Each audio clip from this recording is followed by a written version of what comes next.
Cunningham here with Phil Long, and our topic this week is one that's received a lot of chatter all summer long, and that's corn rootworm pressure across the Midwest. So Phil, let's start basic. And what do you look for when you go into a field to evaluate corn rootworm pressure? Sure. So obviously we're a little later in the season maybe than what we typically look for corn rootworm, but it has been a huge issue this year. And we honestly, some areas have had some strong wind events, but really in our area we haven't. But driving through the country, you can still see a lot of plants, a lot of corn plants leaning or lodged, and you can look down at the base and you can clearly tell that it's at the roots and not, green snap or something like that. So that's a challenge. I've been hearing a lot of it, seeing a lot of it, popping up on social media and so forth. A lot of people talking about it all throughout Iowa and the Midwest. It seems like it's just really, really strong this year. We had a lot of pressure last year. It's typically driven by the year that we have, but obviously the pressure we have out there is going to relate to what's there next year too. So, one of the things that I look for when I first go out in the field was number one is the lodged plants. That's the most easily identifiable. We're sitting here, a little later in the season. Typically in late June, we start looking for larvae. We're closer to the late July, so we're going to look kind of the opposite. We're going to look for leaning plants, lodged plants, and then the beetles that are out there. So I wanted to just kind of talk through some of that. Obviously, corn rootworm is a huge topic. We have so many traits out there nowadays. That's probably a primary focus when it comes to corn. Has been since the mid-90s when BT traits started hitting the market. And how effective they are. We've got some other options, but they're not near as effective as a full trait in the plant. So when that rootworm feeds on the root, it's getting that BT protein in them and taking care of them. But we've just got a lot of different challenges out there. Mother Nature always throws something different at us, But to start things off with, I probably should at least talk about a little bit of identification to get us rolling. And if we were looking at larvae, they're pretty small. If we were washing roots, I got some roots here. If we were washing roots and looking for those larvae, those are going to be small little white worms about 3/4 of an inch in length. They don't get very big, but they've got a little brown head on them and then kind of a black spot on the tail. Pretty easily identifiable if you're washing roots and getting them to float to the surface.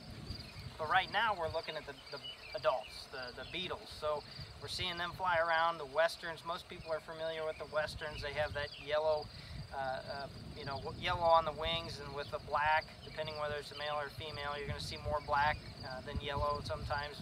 The northern corn rootworms, you're going to see a green beetle, obviously. So this morning I was out, pulled back some silks, and I saw northerns and westerns in the same silk. So they're out in just about every field. So it's definitely a challenge, but those are the first indicating factors right here around silking time of flying fungicides on. If you're walking through a field and seeing them crawl, they're very skittish, I will say, so seeing them crawl out of the silks and fly away quickly, you have some pressure going on there. Okay. So when we think about economic concerns, what are some things that we should be thinking about in that arena? Yeah, this is where the root digging comes into play, and although it can be, especially right now, we're one of the hottest weeks at least around here, it's not a lot of fun to dig roots. That's ideally when you want to look at feeding is that late July time frame. But I dug roots this morning, and you can still see the effects of the larvae, even though the adults are really right now kind of the peak emergence for adults is this late July, early August time frame when you're going to see a lot of beetles flying around. But I did dig a couple roots so that we can kind of see, and we'll post a little bit better picture of this, but I've got a conventional and then a Smart Stack straighted hybrid. They were only about 40 feet apart, so essentially 2 planter passes. They were right next to each other in our plots here at the Latham headquarters. But if you look at these, you can tell the conventional one has a substantial amount of feeding, or what we call root pruning. You'll notice that the root mass not near as long. The nodal roots did not make it near as far. There's a lot more pruning on these roots and just the mass overall of the root system. That's what makes these plants lodge, especially if we get a rain event, which there has been some rain events, thankfully, but not a lot. But once we get a rain event, makes that soil a little soft, and then we get wind, they easily fall over. because there's not enough nodal roots anchoring them down to the soil. So that's the biggest thing on the economic side. We lodge plants, it's going to be harder to pick up at harvest, much harder to deal with. Just something we don't want to have to deal with, especially reoccurring year after year. So the economic piece is really the root pruning, making sure that right now, if you're seeing beetles out there, you need to get an idea what population you got out there, and if you're planting a non-traded product, how much feeding is out there, because you probably want to highly consider in the future planting at least something like a smart stacks if you're doing corn on corn, or a double pro or something like that if you're doing rotated. But so it's very important to understand that this part here, although it's underground, is the primary concern when it comes to rootworm. So. Sure. Okay, so what can we gauge about, you talked a little bit about pressure in the future, what can we do to gauge what that might be like? Yeah, so we're standing right next to the corn. I just kind of clipped the plant back here. I'll grab an ear or two. Actually just noticed that there was a northern corn rootworm crawling on our camera. So, if one thing I saw actually on Twitter last week was somebody blowing at the silks, and I mentioned earlier that they're very skittish. This one doesn't seem to have any in it. You can pull it back a little bit and see if they're down, especially in the morning. They might be a little deeper in the silks. But typically when you walk out there midday, you're going to see those things feeding on the silks, especially if you're not quite to brown silk yet. You're going to see them deep in there. That's lush material. They love those silks, just like a lot of beetles do. But if they're clipping those before pollination, we're a little bit past that, but if they're clipping those to that ½ inch or so, just above that ear shoot, it's going to be a problem. It's going to be a problem for your pollination. You're going to have issues when you see that ear in August as it develops. You may have spotty kernel fill and things like that going on. That's an indication likely of feeding on the silk. So, but really to gauge the population that's out there, it's pretty simple to just walk through the field. You're going to be covered in pollen and probably bean leaf beetles, but this is a time, when we're trapping them, pheromone traps, we're trying to see how many are flying around and what, are they westerns, are they northerns, things like that. So really it's about how many are flying around. We don't have a set threshold per se. Usually when we look at silks, we're looking at that ½ inch clip to a ½ inch above that ear shoot on 50% of the plants. That gives us a gauge to, okay, there's a lot of beetles out here. Likely when I pull back silks on plants, 3 or 4 or 5 of them will come out. And if you're seeing that kind of pressure on plants, you're going to have a lot of eggs in that field for next year. So I've been in corn on corn fields before where you see that kind of pressure. That makes me very leery about that. There's a lot of corn on corn acres out there, but that's something you need to pay extreme attention to if you're doing corn on corn.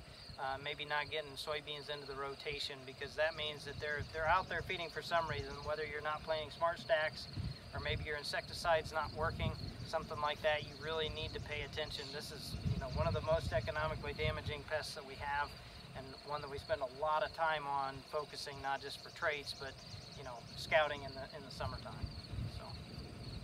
So your main recommendation then is focus less on a rescue mission, more on planning for the future with traits and product selection. Yeah, that's the one takeaway I would say for this is there's really no rescue treatment for this. There's been folks that have tried Lorspan and so forth going in, with an insecticide in season. We can do that. We have those capabilities with high boys and stuff that we have nowadays, but there's no rescue option for this. That's not going to be 100% effective, probably might not even be 50% effective in many cases. The most effective treatment we have is BT corn. When that beetle chews on that root, it's 100% effective. When it's chewing on that root, it's getting the BT protein in it, it's going to die, versus an insecticidal treatment, which can be, of high value, especially if you're having issues in your area with high populations and things. But whether you're choosing liquid and dry and how you're putting it over the row makes a big difference to how, because if you think about it, where those rootworms feed is that main root ball. I had that plant up here a second ago. If you're putting it in the furrow, it's just going right down there, right above the seed. So where does the roots grow? They're growing past that, obviously, so it's got to be moved there one way or another. It's got to be around that whole root mass to really, be 100% effective. So it's just tough to be 100% effective with an insecticide, although they are very effective if you're putting them out there. You just got to get it to where the rootworms are going to be feeding. And obviously if it's in the plant, it's where the rootworms are going to be feeding. So it's just important to remember that. So we've got lots of different challenges ahead. We already work with northern corn rootworm extended diapause, which means that it can stay in the soil for 2 years essentially through a soybean rotation and then be back in your corn even if you're rotating every other year. We've got the variant, the western corn rootworm variant, which can feed on soybean. Well, they can feed above ground and on some roots, so that makes it a challenge. That they figure out a way around things. Mother Nature will always they can outsmart us. So unfortunately, when we do things repetitive like this, without a 5 to 10 year rotation in crops, it's going to be tough to outsmart them. They'll figure out a way around it. So our best methods are using traded options and making sure that we're keeping an eye on the pressure that's out there, because there really is no rescue treatment.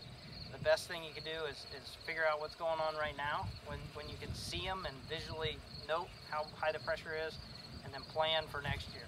Crop planning, we talk about that a lot. Making those notes on those fields that have the highest pressure and making sure that you're planning ahead for next year. Sounds good. Great tips, Phil. Thanks for that as we start doing those plans for next year. So thanks, listeners, for tuning in. We'll be back next week with another topic.